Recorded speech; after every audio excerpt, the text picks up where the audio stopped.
बोलिए देवादिदेव आदिनाथ भगवान की जय। आचार्य गुरुवर विद्यासागर जी महाराज की जय। आचार्य गुरुवर समय सागर जी महाराज की जय। तत्वासूत्र मोक्ष शास्त्र ग्रंथ की जय। आचार्य उमा स्वामी महाराज की जय हो, जय हो, जय हो। मंगलाचरण।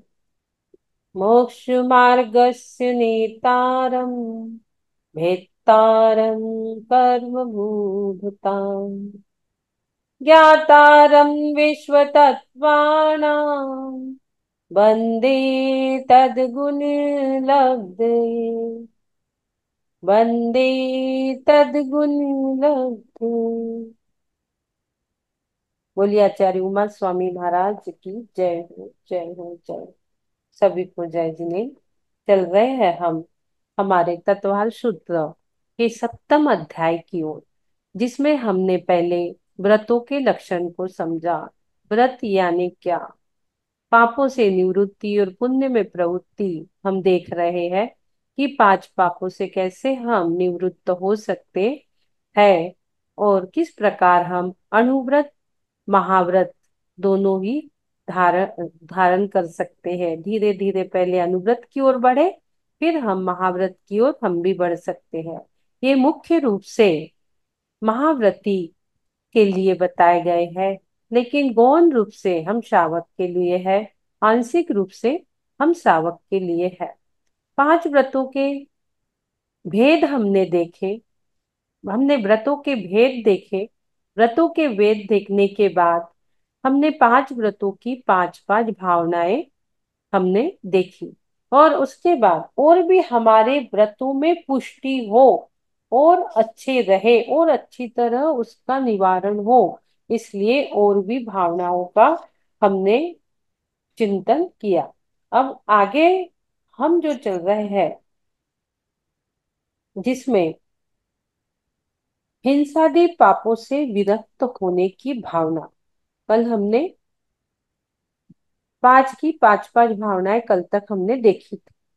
आगे अब जो वो सिद्धे नाम का श्रावक जो है, वो आगे आगे क्वेश्चन करते चला जा रहा है कि ये जो पांच पांच भावनाएं हमने देखी, इसके अलावा और भी व्रतों को सदृढ़ बनाए, पापों से हम और अच्छे विरक्त हो जाए, तो और भी कुछ भावनाएं ऐसी हम भा सकते हैं क्या। भावना, भावना ही बहुत अच्छा है। और भावना यानी अनुप्रेक्षा, चिंतन। बार बार किसी चीज को करने से वो आपका संस्कार बन जाती है, सबकॉन्शियस माइंड में बैठ जाती है, और फिर वो आपके अंदर वो वर्क करती है। वो आपके चित्त में बैठ गई, चित्त से आपका संस्कार बन गया, संस्कार से आपके स्वभाव बन जाते हैं।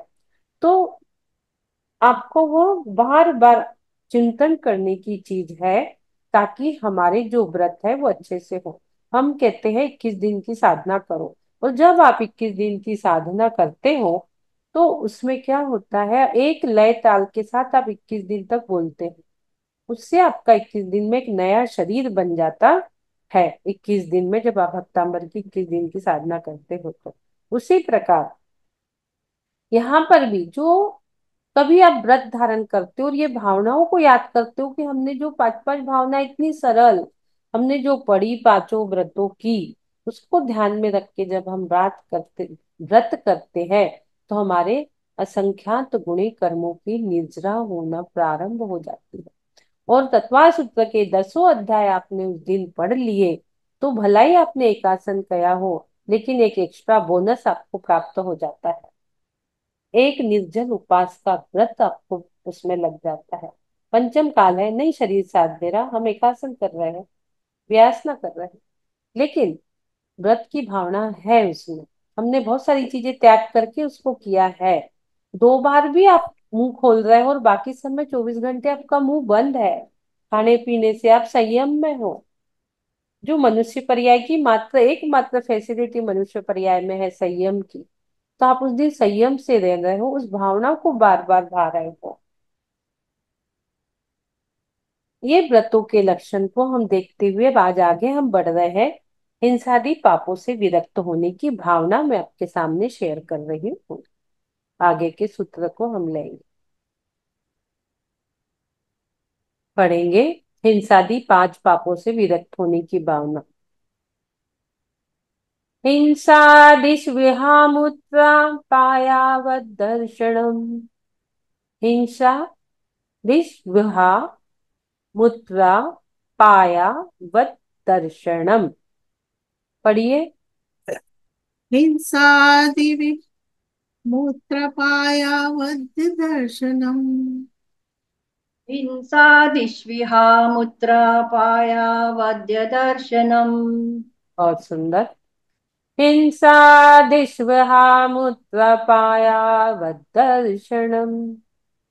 संधि विच्छेद।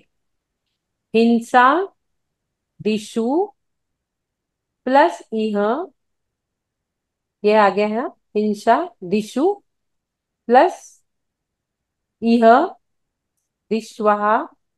उसके बाद अमूत्र, हो जाए संधि विच्छेदन, दिश्वहा का हो गया, हो गया अमूत्र। पाया का अपाय हो गया यहाँ पर संधि विग्रह, अपाय वध दर्शनम। अवध हो गया पाया में, अवध, फिर आ गया दर्शनम। शब्दार्थ देखेंगे। हिंसा दिशु, हिंसा दि से, यहाँ पे क्या हो रहा है? हिंसा दिशु यानी हिंसादि 5 पापों से। हिंसादि से यानी हिंसादि 5 पापों से। उसके बाद यह, यह यानी इस लोक, अमूत्र यानी परलोक में, अपाय यानी दुख, और अवध्य यानी निंदा, दर्शनम यानी देखना। तो इसका अर्थ क्या हो गया? हिंसादि 5 दोषों से ऐहिक और पारलौकिक दुख और निंदा देखने होती है। इसको हम और अच्छे से समझेंगे। हिंसादि 5 दोषों से इस लोक और परलोक में क्या मिलता है? यहाँ क्या बताया जा रहा है? हिंसादि 5 पापों को करने वाले को इस लोक में और परलोक में मात्र मात्र मात्र दुख और निंदा ही मिलती है। दुख और निंदा के सिवा उसे कुछ भी प्राप्त नहीं होता है। हिंसादि पाप करने से जो 5 पाप हमने देखे हैं, तो इस लोक और परलोक में अनेक आपत्तियां प्राप्त होती है, और इस लोक में निंदा भी होती है। और इसलिए हमें क्या है? पापों को करना चाहिए कि छोड़ना चाहिए? क्या करना चाहिए हमें? जब हमें इससे, ये श्लोक में भी दुख है, परलोक में भी दुख है, तो निश्चित है कि हमें इसे छोड़ देना ही चाहिए। जहां से निंदा मिले, दुख मिले, क्या करे? उस चीज को पालना ही नहीं चाहिए। तो हिंसा करने वाला जो रहता है, जो झूठ बोलने वाला रहता है, उस पे कोई विश्वास नहीं करता, झूठा कह देगा उसको। चोरी करने वाले की पिटाई होने लगती है। और हिंसा, झूठ, चोरी, कुशीलपना जो करता है उसको फांसी की सजा, कितना दंड, कितना सब होता है। अभी कलकत्ता में एक डॉक्टर के ऊपर हुआ जो कुशील, कितना हुआ वो, कितना बेकार हुआ। और उसके बाद परिग्रह, जो परिग्रह रखता है वो हमेशा ही दुखी रहता है। चोरों का भय, एक दूसरी बात, उनको नींद नहीं आना। जो बहुत पैसा कमाते हैं, आप उनसे मिलो कभी भी तो यही बोलेंगे रात में नींद नहीं आती। फिर कभी वो गोली खाते, गोली खाने के बाद भी उनको नींद नहीं आ रही है। फिर उनसे पूछो नींद आई क्या? नहीं आई। क्यों नहीं आई भाई? रात भर हमारे दिमाग में लोगों की समस्या, ये करना, वो करना, ये काम करना, ये फैक्ट्री का ये है, वो है, ये है, घूमते रहा, इसलिए हमें नींद नहीं आई। हमें लगता है ऊपर से कि बहुत पैसे वाले लोग बहुत सुखी है, लेकिन ऐसा भी नहीं होता है। दुखी भी हो जाते हैं, उनपे उतना ही बर्डन और भार रहता है। जब हम हिंसा के विषय में विचार करते हैं, तो जो हिंसा करता है, लोग सदा उसके बेरी हो जाते हैं। जो हिंसा करेगा तो उसके बेरी तो होंगे ही ना। अभी पूरा कलकत्ता उमड़ आया है, बेरी होंगे ही होंगे। इस लोक में उसे फांसी वगैरह हो जाती है, और वो मरकर भी नरक आदि में जन्म ले लेता है। अतः हिंसा से हमें बचना ही श्रेष्ठ है। झूठ बोलने वाले का कोई विश्वास नहीं करता इस लोक में। राजा उसको पहले क्या करते थे राजा लोग, झूठ बोलने वाले की जीभ ही कट कर देते थे। अब जीभ उसकी कट कर दिए तो एक तो बोल नहीं पा रहा, झूठ बोलने से जिन लोगों को कष्ट पहुंचा था वे भी दुखी थे और वे भी उसके दुश्मन बन गए, और उसे भरसक कष्ट देते हैं। कष्ट देने के बाद राजा उसको कष्ट देता है, फिर वो क्या होता है, मर जाता है। मर जाने के बाद क्या हुआ, अशुभ गति में गया, नरक गति में गया, नरक गति में जन्म लिया। ये किससे हुआ, मात्र एक झूठ बोलने से ये सब हुआ। यदि हम इससे बचते हैं तो हमें उत्तम गति प्राप्त होती है। इस तरह से चोरी का ले लो, क्या होता है, जो चोरी करता है उसका लोग तिरस्कार करते हैं। इस लोक में राजा भी उसको कठोर दंड मिलता है तथा उसे मरकर भी अशुभ गति में ही जाना पड़ता है। चोरी से बचना इसलिए उत्तम है कि हम अशुभ गति से बच सकते हैं। किसी की पड़ी हुई, बिना पूछे कोई चीज ले लेना, पड़ी हुई चीज उठा लेना, ये सब। व्यभिचारी पुरुष का चित्त क्या होता है, कुशील आ गया। कुशील में क्या, व्यभिचारी पुरुष का चित्त सदा भ्रांत रहता है। जैसे जंगली हाथी का मैंने पंचेंद्री के विषय में बहुत बार आपको उदाहरण दिया है कि जंगल में हाथी रहता है, गड्ढा खोद के एक कागज की हथनी बनी रहती है और स्पर्शन इंद्री के वशीभूत होकर वो हाथी भागते दौड़ते वहां हथनी के पास आता है और धोखे में वो हाथी पकड़ा जाता है, अपनी जान गंवा देता है। ऐसे ही व्यभिचारी जब पकड़ा जाता है तो उसकी पूरी दुर्गति लोग कर डालते हैं। अभी कलकत्ता वाले कांड का धीरे धीरे पकड़ में आ रहा है, इंक्वायरी चल रही है, तो उसको भी जेल आदि होंगी, उसकी दुर्गति होंगी। पुराने जमाने में तो ऐसे आदमी को लिंग ही कट कर देते थे, इतनी बड़ी सजा पहले दी जाती थी। आजकल भी कठोर दंड तो दे ही रहा है, आजकल भी कोई बरत नहीं रहा है, उनको कठोर दंड दे रहा है, तो उसमें क्या हो रहा है, मरगत मरकर वो दुर्गति को प्राप्त हो रहा है। अतः व्यभिचार भी क्या हो रहा है, कठोर दंड को प्राप्त हो रहा है। इसलिए ये सारी चीजों से बचना ही हितकर है। जैसे कोई पक्षी मांस का टुकड़ा लिए हाथ में है और अन्य पक्षी उसके पीछे पड़ जाते हैं, वैसे परिग्रही जो होता है वो मनुष्य जो होता है उसके पीछे भी कई बार चोर लगे रहते हैं, हर किसी के नहीं पर किसी किसी के पीछे चोर पड़ जाते हैं, और उसके धन के कमाने जोड़ने और उसकी रखवाली करने में भी उसको बहुत कष्ट होता है। चोरी होने का भय अलग होता है, चोर उसको चुराते वो अलग होता है। उसकी तृष्णा कभी शांत नहीं होती। जो अधिक परिग्रह रखता है, परिग्रह रखो, उतना रखो जितना हम दान पुण्य कर सके, हमें जितना जरूरत है, उससे अधिक है तो चोरों की नजर में तो आना ही है। दुख भी होना है, शरीर की भी हानि होना है, मन की भी हानि होना है, बुद्धि की भी हानि होना है। ये सब हमारे इनर हानि और इनर लॉस है, ज्यादा काम करने से, ज्यादा पैसा कमाने से। तृष्णा के वशीभूत होकर उसे न्याय अन्याय अनीति अभक्ष कुछ ध्यान नहीं रहता। परिग्रह परिग्रह परिग्रह, पेट से ऊपर पेटी भरने की उसको पड़ी रहती है। तो इस प्रकार वो मरगति मरेगा तो क्या होगा, दुर्गति को प्राप्त होगा। यदि जितने भी राजा लोग हैं जो चक्रवर्ती रहते थे, वो चक्रेश्वरी से नरकेश्वरी कहा जाता था, क्योंकि उनके पास बहुत धन रहता है, सब सुख रहते हैं। राजा के पास बहुत धन रहता है, राजेश्वरी सो नरकेश्वरी साफ कहा गया है शास्त्रों में। क्यों, क्योंकि इनके पास बहुत धन पैसा, लोक कषाय भी बहुत रहता है, सारी चीजें। यदि इन्होंने अंत में संयम धारण नहीं करा तो इनकी निश्चित दुर्गति होती ही है। जितने भी हम ये कुत्ता वगैरह देखते हैं ना, जो अच्छे कार में घूम रहे हैं, लोगों के घर पल रहे हैं, बड़े बड़े लोगों के घर में, ये सब जितने चक्रेश्वरी नरक जाते हैं, वो सब जो मरकर ना कहीं तिरियंज भी जाते हैं, तिरियंज गति में, वो सब मरकर कुत्ता के पर्याय में आते हैं। फिर उनको यहाँ पर भी अच्छी सुख सुविधाएं मिल जाती है। जितना खाने पीने को आज इंसान को नहीं मिलता, उससे ज्यादा उसको रोज कपड़े आते हैं ऑनलाइन, कार में घूमने मिलता है, अच्छा अच्छा खाने पीने उसको मिलता है, दुर्गति में जाता है। यहाँ लोभी लोभी कहकर लोग उसकी फिर यहाँ पर भी निंदा करते हैं, लोभ पाप का बाप बखाना। अतः हमें परिग्रह से भी बचना श्रेष्ठ है। इस तरह से हिंसादी 5 प्रकार की बुराई को यदि हम सोचते रहेंगे और व्रतों के लक्षण को अच्छे से पालन करेंगे तो निश्चित हम सुगति को प्राप्त कर सकते हैं।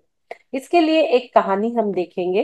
एक ब्राह्मण की पुत्री मुनि महाराज के दर्शनों को गई।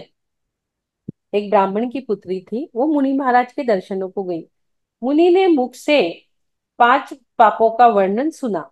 दर्शन को गई तो उसने मुनि के मुख से 5 पापों का वर्णन सुना कि हिंसा, झूठ, चोरी, कुशील, परिग्रह, ये 5 पाप है और ये छोड़ने लायक ही है। ये 5 पाप कैसे है? छोड़ने लायक ही है। पिताजी से पूछा नहीं, अपने माता पिता से नहीं पूछा और व्रत को उसने धारण कर लिया। 5 उसको अच्छा लगा वर्णन की हिंसा, झूठ, चोरी, कुशील, परिग्रह, जैसे हमने अभी समझा उसी प्रकार उसने भी समझा। मन पवित्र हो जाने से उन 5 पापों का त्याग उसने महाराज के सामने कर दिया। 5 अनुव्रत ली उसने, उस बच्ची ने 5 अनुव्रत ली ब्राह्मण की पुत्री ने और घर लौटी। जब वो घर लौटी तो उनके पिता ने कहा कि तुमने हमसे पूछे बिना व्रत क्यों लिया? क्यों नियम लिया तुमने हमसे पूछे बिना इतना बड़ा? चलो तुम उसी गुरु महाराज के पास जहां तुमने व्रत लिया था और वो उनसे वापस लो। पिताजी ने बहुत फोर्स किया, तुम्हें वापस लेना ही पड़ेगा, ये व्रत तुम नहीं ले सकते। अब वो भी बहुत असमंजस में थी तो चली, बोली कि चलो पापा, चलते हैं अपन, अपन मुनि के पास चलते हैं।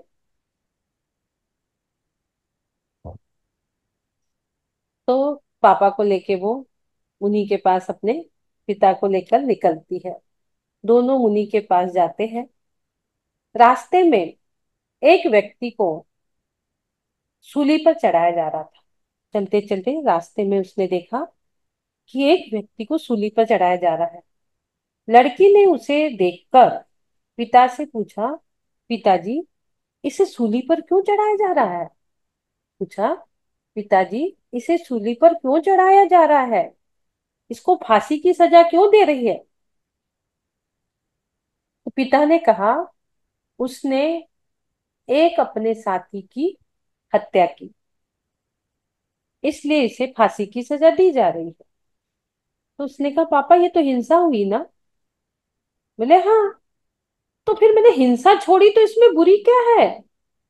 उसने पापा से कहा, यदि मैंने 5 पाप में हिंसा वाला पाप छोड़ दिया कि मुझसे कभी कोई हिंसा ना होए प्राणी मात्र की, तो इसमें बुराई क्या है पापा, जो आप मुझे छुड़वाने के लिए मुनि के पास ले जा रहे हो? बोले चुप रहे तुम। चल, इसमें तेरे को बुरा लग रहा है कि ये चलो हिंसा छोड़ी है, ये तो चलो ठीक है, पर 4 व्रत नहीं छोड़ना, वो 4 व्रत नहीं लेना है। चलो हिंसा व्रत तूने छोड़ दिया, मैंने मान लिया, लेकिन जो 4 बचे हैं ना, वो चल मुनि के पास छोड़ना ही पड़ेगा व्रत। अच्छा ठीक है, बोले पापा चलो। बोले ये दुख देने वाली है, सूली पर चढ़ा रही है, परलोक में नरक गति का कारण है, इस लोक में दुख देने वाली है, हिंसा का कारण है, ये नहीं चाहिए, इसलिए मैंने छोड़ दिया। पिताजी ने यह व्रत तो बहुत भला है। और पिताजी बोले ये तो बहुत अच्छी बात है बेटा, और तूने छोड़ दिया तो बहुत अच्छा करा। और कहा कि अच्छा बेटा, ये व्रत तो तू रख ले, अहिंसा व्रत को तू रख ले, लेकिन बाकी 4 जो है मुझे तुझे छोड़ना पड़ेगा। अब तू चल महाराज जी के पास। चलो देखो, आगे गई तो आगे चलते चलते चलते चलते रास्ते में एक पुरुष की जीभ काटी जा रही। राजा उसको दंड दे रहा था, उसकी जीभ काट रहा था। तो उसने पूछा, पापा ये क्या हो रहा है? बेटी ने पूछा, पिताजी जीभ क्यों काट रहे हैं ये लोग? तो पिता ने कहा, बेटी उसने ना झूठ बोला था, इस कारण राजा इसको दंड दे रहा है और इसकी जीभ काट रहा है। तो पुत्री ने कहा, झूठ बोलने वाला कोई विश्वास नहीं करता और राजा भी दंड देता है, यानी इस लोक में भी दंड, परलोक में भी दुर्गति में जन्म लेगा, परलोक में भी दंड, नरक आदि जाएगा। तो झूठ बोलने से बचना चाहिए ना, बचना चाहिए कि नहीं? पिताजी, अपने पिताजी से वो क्वेश्चन कर रही है। पिताजी कहते, बात तो सही है, झूठ बोलने से बचना तो चाहिए, तो एक काम कर, तू ये व्रत भी ले ले, हाँ, इस व्रत को भी रहने दे, बाकी तीन लेकिन तेरे को छोड़ना पड़ेगा। यह व्रत लेकर पिताजी, मैंने क्या बुरा किया बताओ, अपने पिताजी से पूछती है। तो पिताजी ने कहा, अच्छा, यह तो व्रत तुम रख लो, लेकिन शेष तीन व्रत तुम्हें छोड़ना पड़ेगा, तीन छोड़ देना। उसने कहा ठीक है। कुछ और आगे बढ़ते हैं, धीरे धीरे धीरे धीरे आगे बढ़ती है जैसे ही, तो वहां एक पुरुष को सिपाही हथकड़ी डाल के पकड़े हुए जा रहा था।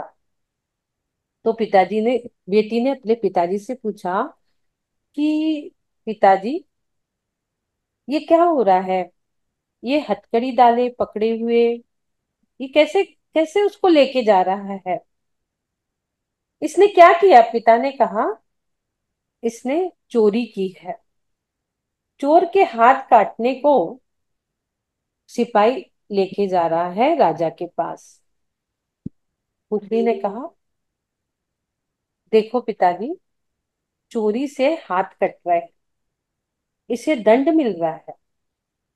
ये इस लोक में दंड मिल रहा है और परलोक में जाएगा नरक गति में, वहां भी इसको दंड मिलेगा, इसको बुरी गति तो प्राप्त होंगी होंगी, वहां भी दंड मिलेगा। तो यह चोरी छोड़ना मेरा तीसरा व्रत है। यदि मैंने इसको छोड़ दिया और अचोर्य व्रत धारण कर लिया, चोरी व्रत छोड़ दिया, चोरियों को धारण कर लिया, तो इसमें बुरा क्या है? तो पिताजी ने कहा, अच्छा अच्छा ठीक है बेटा, तुम इसको भी रख लो, अचोरी व्रत को भी देख लो, लेकिन बाकी दो तुम्हें छोड़ना पड़ेगा। फिर आगे आगे चलती है, बोलते ठीक है छोड़ दूंगी, आगे आगे चलती है। आगे चले तो देखा कि एक व्यक्ति के हाथ पैर काठ में फंसाए जा रहे थे, हाथ पैर को काठ में फंसाए जा रहे थे। पुत्री ने पूछा, पिताजी, ये क्या हो रहा है, ये इसके पैर हाथ ऐसे क्यों काठ में फंसाए जा रहे हैं? तो पिताजी ने कहा, इसने कुशील सेवन किया है, इस अपराध से इसे यह सजा दी जा रही है। पुत्री ने कहा, जिस कुशील पाप से व्यभिचारी का मन सदा भ्रांत रहता है, लोग दुर्गति करते हैं, उसे दंड भोगना पड़ता है, इस लोक में तो राजा उसको दंड दे ही रहा है। इस दंड के लिए, व्यभिचारिता के लिए तो पूरी दुनिया राजा बन जाती है ना, अभी कलकत्ता में तो सारी राजा बन गई है, सबके सब मिलके उसको दंड देना चाह रहे हैं। तो इस दुर्गति का दंड हमें भोगना पड़ता है, वह भी इस लोक में, और परलोक में जाके हमें दुर्गति मिलती है, अशुभ गति मिलती है, नरकादि में जाके भी उसका दंड भोगना पड़ता है। तो यह व्रत यदि मैंने छोड़ भी दिया पिताजी, तो इसमें बुराई क्या है? फिर वो उससे अपने पिताजी से गया, तो बोले, अच्छा ठीक है बेटा, तुम ये व्रत भी रख लो, तुम ब्रह्मचर्य व्रत भी रख लो। कुशील सेवन छोड़ दिया, कुशील ब्रह्मचर्य व्रत उसने धारण कर लिया। लेकिन देखो, अब बाकी, अब एक तो वापस करना ही पड़ेगा। अब एक बचा था परिग्रह वाला, बोले एक तो आपको व्रत वापस करना ही पड़ेगा। तो आगे देखा कि एक सिपाही, आगे फिर वो आगे चली कि चलो हाँ ठीक है, मुनि के पास मैं चल रही हूँ, एक छोड़ दूं। फिर आगे जैसे गई तो एक सिपाही एक व्यक्ति को पकड़े लिए जा रहा था, एक व्यक्ति को पकड़ के एक सिपाही लेके जा रहा था। पुत्री ने पूछा, इसे क्यों पकड़े हुए हैं? पुत्री ने अपने पिता से पूछा, इसे क्यों पकड़े हुए हैं पिताजी? तो पिताजी ने कहा, इसने अपने जीवन में बहुत अन्याय, अनीति करके धन कमाया है। इसने कैसा धन इकट्ठा किया है? अन्याय अनीति करके। तो धन कमाने और जोड़ के रखने वाले की जो कष्ट, रखने वाला रखवाली करने में जो कष्ट होता है, तृष्णा उससे बढ़ती है, वो लोभी भी कहलाता है। तो पृथ्वी कह रही है कि जब इससे कष्ट होता है, लोभी भी कहलाता है, ज्यादा है तो रेड भी पड़ जाती है, आजकल तो धड़ल्ले से ज्यादा रखना ही मना हो गया है, और ज्यादा परिग्रह है तो चोरों की नजर अलग उस पे पड़ती है, बहुत सारी प्रॉब्लम भी आती है, ऐसे ही लोग ऊपर नहीं बढ़ते, ऐसे ही पैसा नहीं कमाया जाता, ऐसे ही धन इकट्ठा नहीं किया जाता, कई बार झूठ बोला जाता है, अन्याय अनीति करके परिग्रह इकट्ठा होता है, बिना पाप के धन आता नहीं है। तो इतना सब कष्ट उठाते हैं, ये सब होता है। तो ऐसे परिग्रह पाप को, पुत्री कह रही है, जब ऐसा दुख है इसमें, तो ऐसे परिग्रह पाप को यदि मैंने त्याग कर दिया तो इसमें बुराई क्या है? ऐसे परिग्रह पाप को मैंने त्याग कर दिया तो इसमें बुरा क्या है? पिता ने कहा, ठीक है बेटा, यह व्रत भी रख लो। इस तरह हिंसादि पापों की बुराई का विचार करते रहना चाहिए। जिस प्रकार से वो पुत्री ने अपने पापा को पहले समझाया, नहीं समझ में आया, उसने फिर वो पूरे एग्जाम्पल से उनको समझाया, तो उनको समझ में आ गया कि पांच पाप हमें क्यों छोड़ना चाहिए। तो उनके पिताजी जब मुनि के पास गए, मुनिराज के पास, तो उनके समक्ष उनने स्वयं ने भी क्या किया?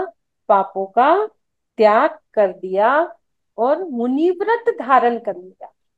बेटी तो अनुव्रत धारण करके आई थी, उन्होंने मुनि महाराज के पास जाकर मुनि दीक्षा धारण की और महाव्रत, उन्होंने महाव्रत धारण कर लिया, आत्म कल्याण किया। इसी प्रकार हम सभी भी थोड़ा थोड़ा सब त्याग करके अनुव्रत धारण कर सकते हैं। मुनि लोगों के लिए महाव्रत है, लेकिन इसका हम थोड़ा थोड़ा त्याग, हम संकल्पी हिंसा का भी त्याग हम कर सकते, थोड़ा थोड़ा परिग्रह भी त्याग कर सकते हैं, और अपरिग्रही परिग्रह प्रमाण व्रती हम बन सकते हैं।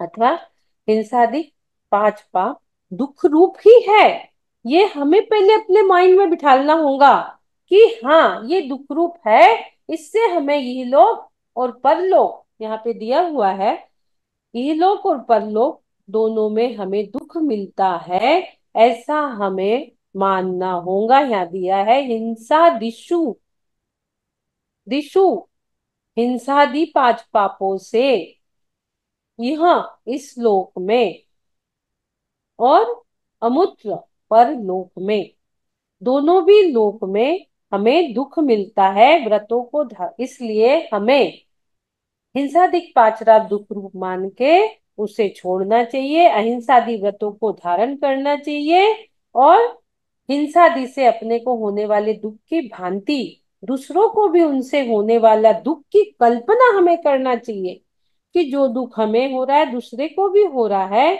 यह दुख दर्शन भावना, ये क्या हो जाएंगी आपका, ये क्या हो जाएगा? हिंसा दे, जो हम देख रहे थे अभी, हिंसा दिश्वामुत्रा पायावत दर्शनम, तो ये पाप दोष दर्शन भावना, पाप दोष दर्शन भावना आपकी हो जाएंगी कि हिंसादि पांच पापों से विरक्त होने की कोई भावना है क्या? तो आचार्य उमा स्वामी जी ने पाप दोष दर्शन भावना बताई है। ये कौन सी भावना हो गई? पाप दोष दर्शन भावना। फिर भी वो जो साध्य है, सिद्धेय है, उसका मन नहीं भरता, फिर वो आगे प्रश्न कर ही लेता है कि पापों से विरक्त होने की और भावना बताओ। तो पापों से विरक्त होने की फिर एक भावना आगे आ रही है कि दुख दर्शन भावना। ये क्या थी? पाप दोष दर्शन भावना थी। अब वो पूछ रहा है कि कोई और भावना बताओ, तो उमा स्वामी उनको दुख दर्शन भावना बता रहे हैं। तो आगे चलेंगे, दुख दर्शन भावना।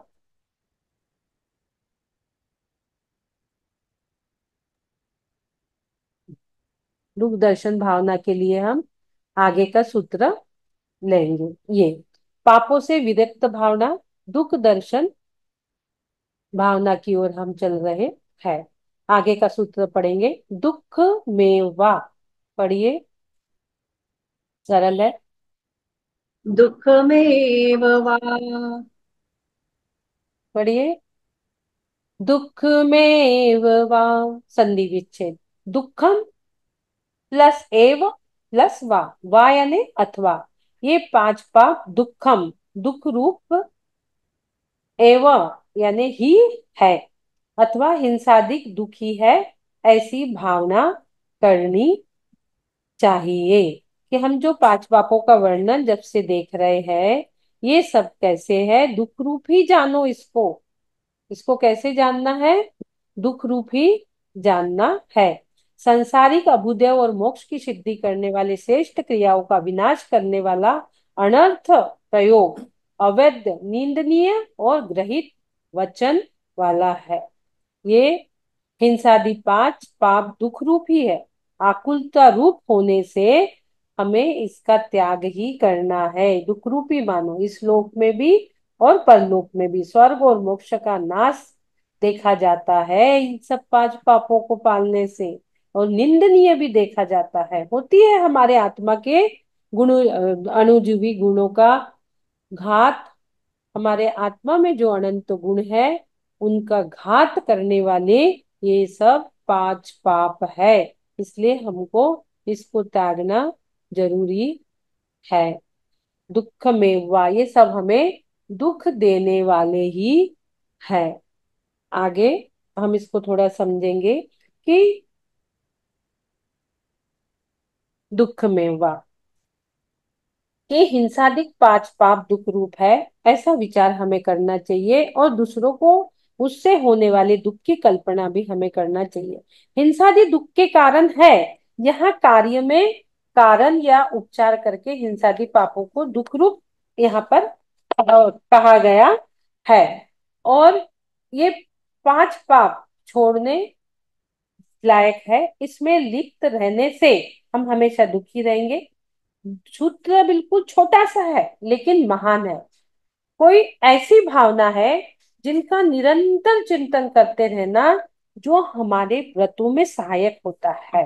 तो प्रश्न आता है कि विषय रमणता से तथा भोग विलास से रति सुख उत्पन्न होता है। भोग विलास से लोग सुखी मानते हैं अपने आप को, तो उसे दुख रूप क्यों कहा? भोग विलास करता है, विषयों में रमता है, पांच इंद्रियों में रमता है, उससे हम अपने आप को दुखी क्यों मान रहे हैं? इसमें क्यों कह रहे हैं कि कुशील दुख रूप है, परिग्रह दुख रूप है? तो विषयों में सुख नहीं है इसका आंसर। इन विषय आदि में सुख नहीं। अज्ञानी लोग भ्रांति करते हैं कि पैसा कमाने में, धन इकट्ठा करने में, कुशील सेवन में हम बहुत सुखी हो गए। हमने लोगों के साथ अन्याय कर लिया। जो कलकत्ता में कांड हुआ जिनने किया, वो अपने आप को बहुत सुखी समझ रहा था कि मैं बहुत सुख भोग रहा हूँ। कुशील सेवन में वो सुख मान रहा है कि अन्य स्त्री में रमण करने में, रति करने में हमें बहुत सुख मिल रहा है। ऐसा वो मान रहा है, उसको सुख मान रहा है कुशील सेवन को। ऐसा मानना पर में सुख होता है, ये हमारी बहुत बड़ी भूल है। ये हमारी बहुत बड़ी भ्रांति है। जैसे चर्म में, मांस में, रुधिर में कोई विकार आ जाता है तो उससे क्या होता है? खुजली चलती है। तो बहुत खुजाता है इंसान, नाखून से यहाँ तक कंघी से, कोई पत्थर से खूब खुजलाता है शरीर उनका। तो खुजाने से वो क्या मानता है कि मुझे सुख मिल गया। लेकिन वो सुख है क्या? वो दुख है। वो क्षणिक क्षणिक सुख लगता है उसको खुजलाने से, लेकिन खुजलाने से अधिक दुखी होता है। तथापि उसकी भ्रांति है कि मैंने खुजला लिया, मच्छर काटा, खुजा लिया, मुझे सुख मिल गया।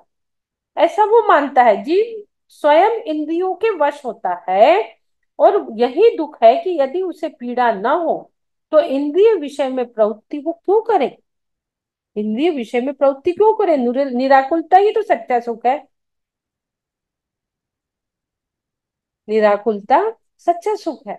लेकिन जब वो इंद्रिय विषय में पापों में लिप्त हो जाता है, कुशील सेवन में, पर स्त्री में, गमन में वो जब लिप्त हो जाता है तो उसको वो भोग को सुख मानता है। लेकिन भोग में सुख नहीं है, वो हमें दुख देने वाले ही है।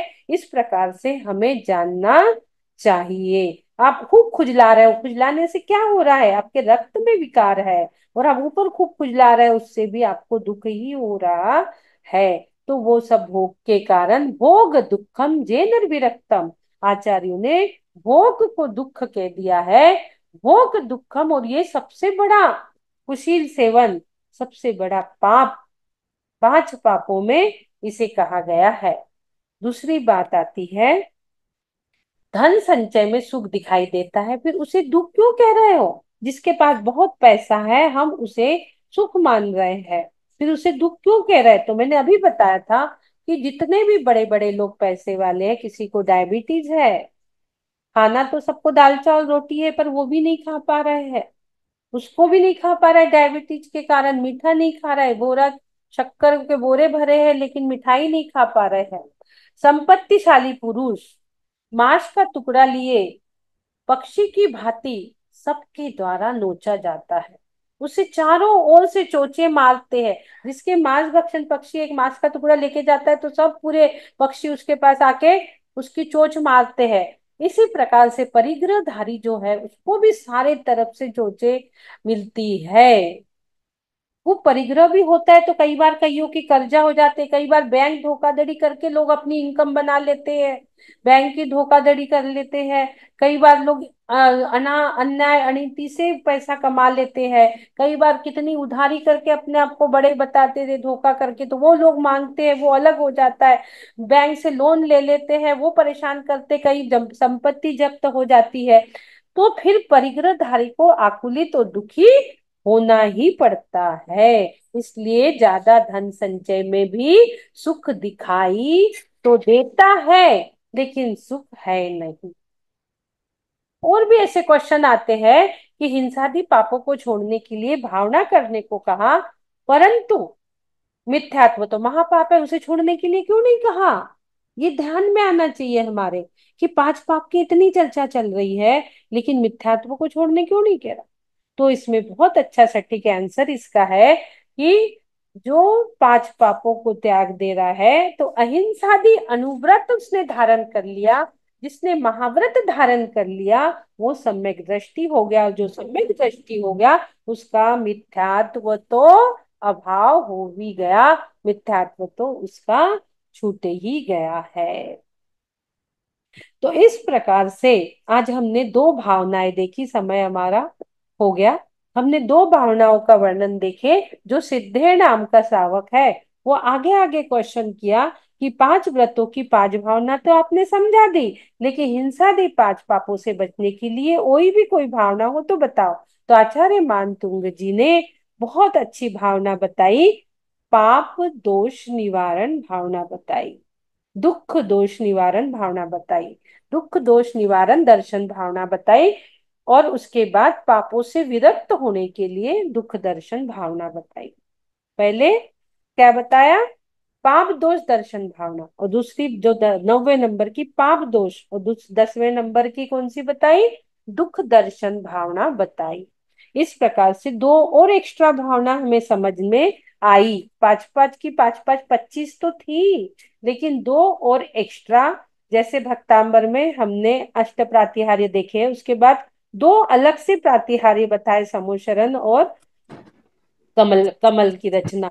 इसी प्रकार से इसमें भी दो भावनाएं अलग से और उन्होंने पूछा, श्रद्धेय नाम के श्रावक ने उमा स्वामी से, और उन्होंने आगे आगे क्वेश्चन किए, और आगे और क्वेश्चन कर दिया उन्होंने, और एक क्वेश्चन डाल दिया जिसका आंसर हम कल ढूंढेंगे कि व्रतधारी सम्यक दृष्टि को निरंतर चिंतन करने योग्य ऐसी कोई भावना बताओ।